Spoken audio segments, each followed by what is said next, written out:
Matt Bernier, joined by DRF's national handicapper Mike Watchmaker, the second of three for this Saturday's Weekend Warrior. We go to Belmont Park. 2-year-olds going a one-turn mile in the Grade 1 Champagne. $500,000 is the purse. You've got a full field of 12 in here, Mike. Many of these 2-year-olds going out to a distance that they are unfamiliar with, and for the first time going to have to go a route of ground. You're going to go with an import coming in from Southern California, the number 7 Bahamian. And he's a maiden, too. But I'm going with Bahamian for two reasons. Number one, he showed dramatic improvement last time out in his second career start.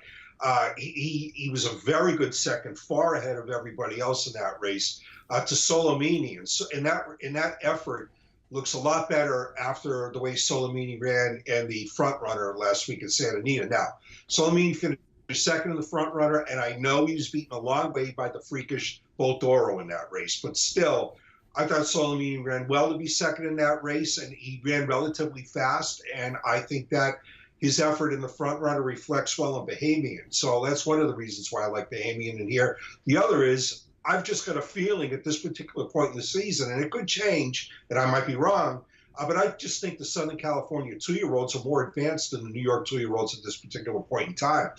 So I think Bahamian in Shipping East has actually found a pretty good spot to get his first win, and that could come in a $500,000 Grade 1.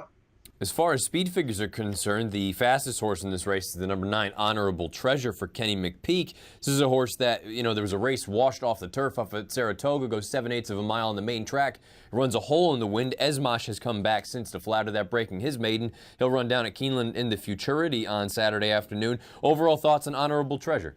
He's the main danger in the race. There's just no doubt about it. I mean, no one expected Honorable Treasure to run the way he did in that race last time. I mean, he was 3-1, and it was a 9-horse field. He wasn't a complete surprise, but the way he won was a total surprise because his first race on the turf going long was mediocre at best. And then with Lasix on, first attempt on dirt, I mean, he earns a 90 buyer figure, which was amongst the best up until Boltoro did what he did last week in the U.S. this year for 2-year-olds. And, it was just a very strong performance. And like you said, Esmash came back and completely validated it by winning at Churchill Downs with an 86 buyer figure.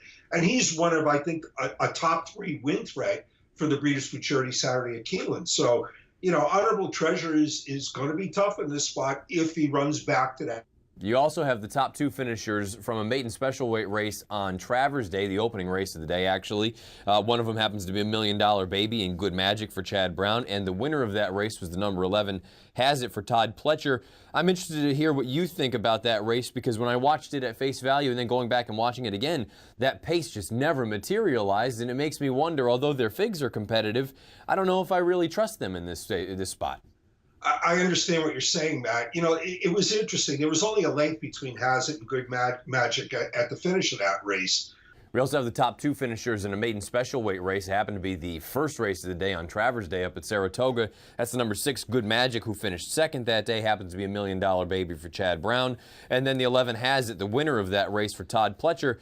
I'm curious to know your thoughts, Mike. I have to be honest, when I went back and watched it at face value and then watched a replay of it, I just kind of felt like the pace never materialized, and although they've got competitive figs, I don't entirely trust them against tougher. Do you? Well, I actually trust Good Magic a little more than Hazard. I mean, Hazard won that race by a length over Good Magic. But you're right, the pace never really materialized, and Hazard went wire to wire in that spot, whereas Good Magic was chasing.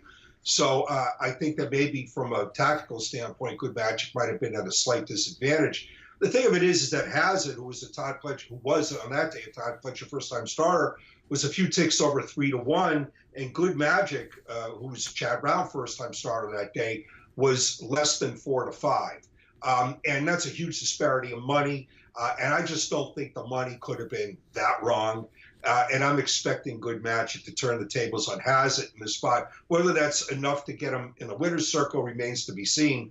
I do like my preference Bahamian the best here. Among the other interesting entrants in here, you've got a graded stakes winner on the outside in Firenze Fire. You've got Avenue Malkino, who looks like he could be anything. He's a nice New York bred for Jeremiah Engelhart. You've also got Enticed. It's Tricky's first baby. Anyone else here in this race interest you? Not really. The tricky thing about this race is that, we've got lightly raced 2-year-olds, and any one of them can really break through big time in terms of buyer speed figures. in this race. And if they do, it's going to make some of them very competitive, if not downright win candidates. The thing of it is, a lot of the horses, several of the horses that you mentioned, are going to need that buyer breakthrough, and it's going to be difficult to predict which one might. So I'm going to stick with what I know in my opinion, and that's Bahamian, and just hope I'm right in this one. Race 8, Belmont Park, Saturday afternoon, the Grade 1 Champagne. Mike's going to go with the California Invader, the maiden, the number 7 Bahamian for Simon Callahan and Mario Gutierrez. We're going to take a break. When we come back, the third and final race for this Saturday's Weekend Warrior. We go back down to Lexington, Kentucky for Keeneland, and we take a look at the First Lady.